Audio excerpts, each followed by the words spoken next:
Esiet sveicināti šoreiz aktuālajās sarunās televīzijas žurnālists raidījuma bez cenzūra vadītājs Andrejs Mamīkins. Labdien, labdien! Ir pagājis pusgads 2013. gadā.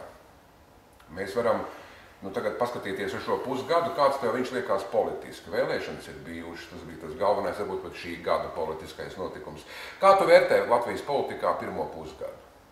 Es vērtēju kā pietiekami asu un notikumiem bagātu pusgadu, jo kā nekā vēlēšanas pašvaldībās ir ļoti nopietnas notikums un nopietnas solis sabiedrības attīstībā. Un es domāju, ka mana skatījumā, kā pašvaldības ir pat tuvākā vara cilvēkiem. Varbūt cilvēki to līdz galam vēl neapzinās, bet šī vara ir tuvākā un cilvēciskākā, es teiktu, nekā... Ikdienā viņi saskarās. Jā, jo sniega tīrīšanā un es nezinu, tur... Bet labi, vēlēšanas, protams, vienmēr ir diezgan emocionāli izvirdumi un politiskās cīņas un batālijas. Vai tev vēlēšanu iznākums bija pārsteigums? Es neticēju, ka Ušakovs vinēs, godīgi sakot. Es domāju, ka nepietiks knapi procents 2-3, un tad atkal būs kaut kāda koalīcijā un to, ko mēs redzējām iepriekšējos 20 gadus. Bet tas man zināmā mērā neliels pārsteigums bija. Es biju pārliecināts, ka Ventspilī paliks tas pats mērs, un es biju principā pārliecināts, ka Reziknē arī tas pats mērs palika Aleksandrs Bartaševičs. Lūk, bet Rīga man zināmā mērā bija pārsteigums. Bet redz, vēlēšana rezultāts bija tomēr vairāk nekā pārliecinoši. Kā tev šķiet? Ušakovam taču tomēr latvieši pārmeta pirms 2 gadiem sakarā to, ka viņš to par otru valodas referendumu, par otru valodu, valsts valodu iestājās, ļoti aktīvi iestājās. Tomēr tā kā viņam to piedevuši, vai tomēr tie latvieši, kas nobalsoja par saskaņas centru un gods kalpot Rīgai, tomēr uztver, ka parlamenta vēlēšanas ir viena lieta, bet Rīgas doma ir pavisam kas cits, tā ir vairāk saimnieciska lieta. Tas tiesā, bet vēl starp ideju cīņu un konkrēti sabiedriska transporta bezmaksas braucienu latvieši tai skaitā izvēlējas otru. Starp sakoptām skolām un kārtējiem mītiņiem viņi izvēlējas sakoptas skolas un tā tālāk. Un praktiski darbi Rīgas domai ir. To var pataustīt, to var paskatīties gan centrā, gan guļām rajonos, tas saucamajos. Un tas mana skatījumā ir pats galvenais. Un vēl šis vēlēšanās, tad pat kā Ventspilī un Reziknē iespējams, parādīja, ka cilvēki vēlas stabilitāti, ka cilvēki vēlas to pašu kursu, remontu turpināšanu un tā tālāk. Protams, latviešiem krievu valodas jautājums Latvijā ir ārkārtīgi sāpīgs jautājums. To es apzinos, to es zinu, to es saprotu. Bet socioloģijā jau sen pierādīts, ka elektorālā atmiņa nav tik gara. Aptuveni 3 mēneši. Un cik tie Ušakova pretinieki necelātu to jautājumu atkal un atkal, cik var runāt par to, ka Ušakovs parakstīs par krievu valodu.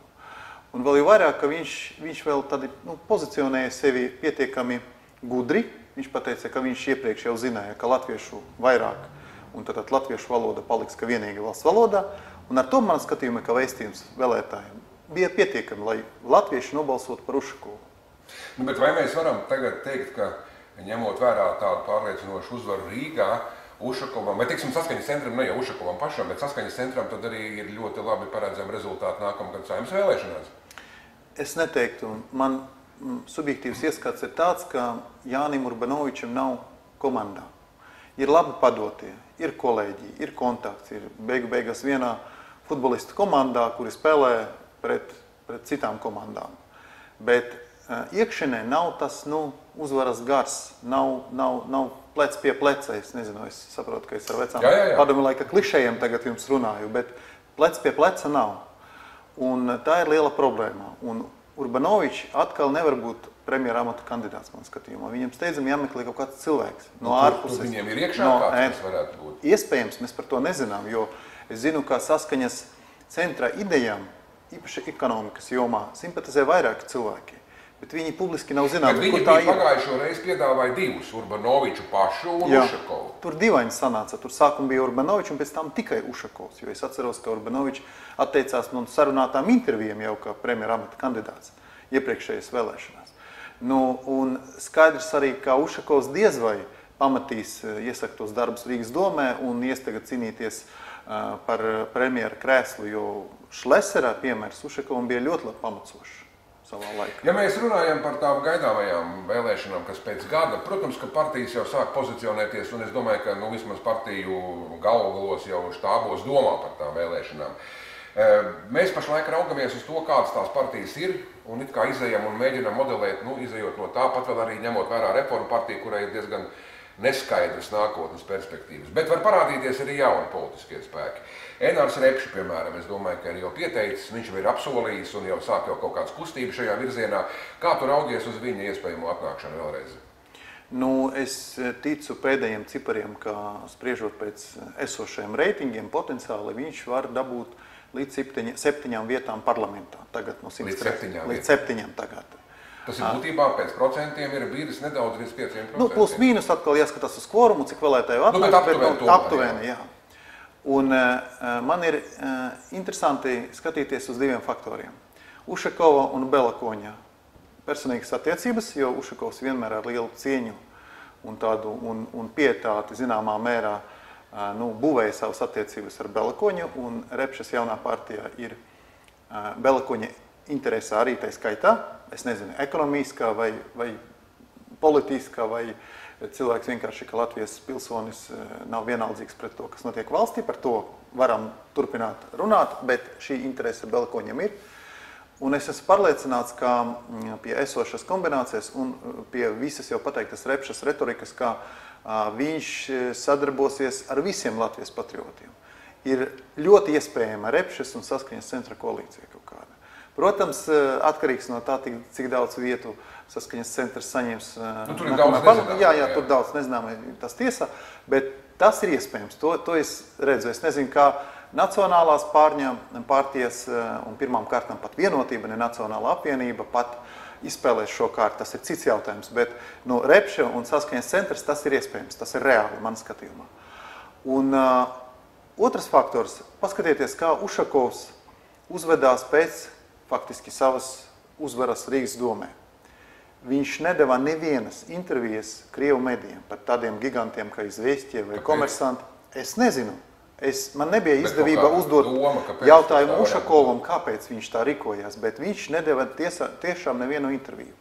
Un iespējams, viņš grib atrast kaut kādu platformu sadarbībai ar Nacionālo apvienību. Tas skan paradoksāli, tas nebija iespējams vēl pirms 10 gadiem. Bet tagad tas ir reāli, ka var ar Baibu Broku Ušakovam runāt par asfalta kvalitāti, man skatījumā. Par asfalta kvalitāti viņi var runāt, viņiem būs arī jārunā varbūt. Ušakovs tagad turpmāko gadu centīsies pierādīt, ka viņš var arī sadarboties kā Saskaņas centrā zvaigzne politiķis un principā vadītājs līderis pat ar nacionālas pārņa partijām. Ušakova, es domāju, līdz nāvei paliks kā mūžīgs ienaidnieks vienotība, tas ir fakts, bet ar Nacionālo apvienību, manā skatījumā, veidojas ļoti interesantas attiecības. Un, kā aktieri saka, mums ģenerāli mēģinājums būs Eiropas parlamenta vēlēšanas.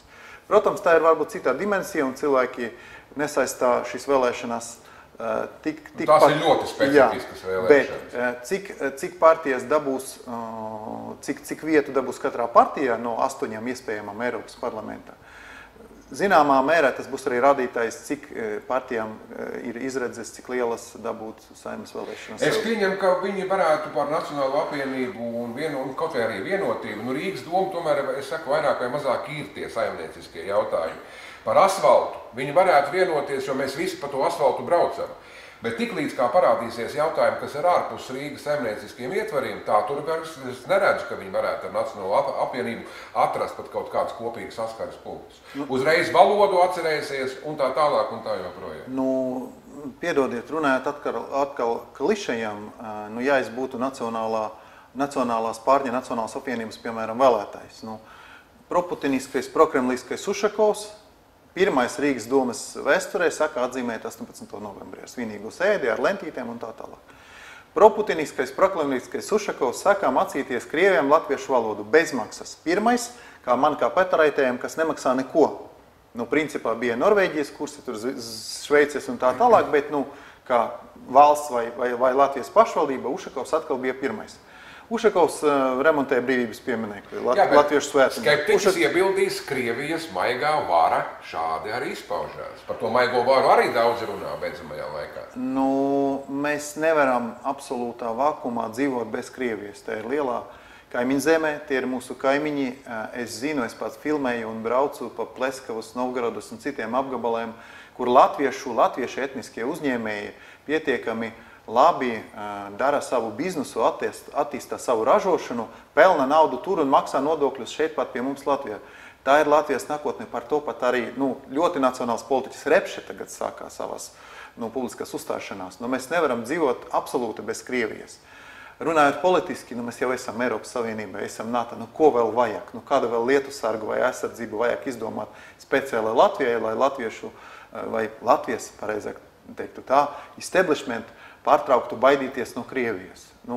Un ticiet man, nedomā ne Putins, ne Marija Ivanovna savā sādžē katru dienu par Latviju. Tur tik daudz svarīgāku problēmu nekā domāt, kā nogalināt latviešus vai tā. Tas ir stāsts par Krieviju. Paldies, versijas, Andrej, diezgan interesants. Atliek mums visiem kopīgi tām sekot, kā attīstīsies notikumi. Paldies par interviju.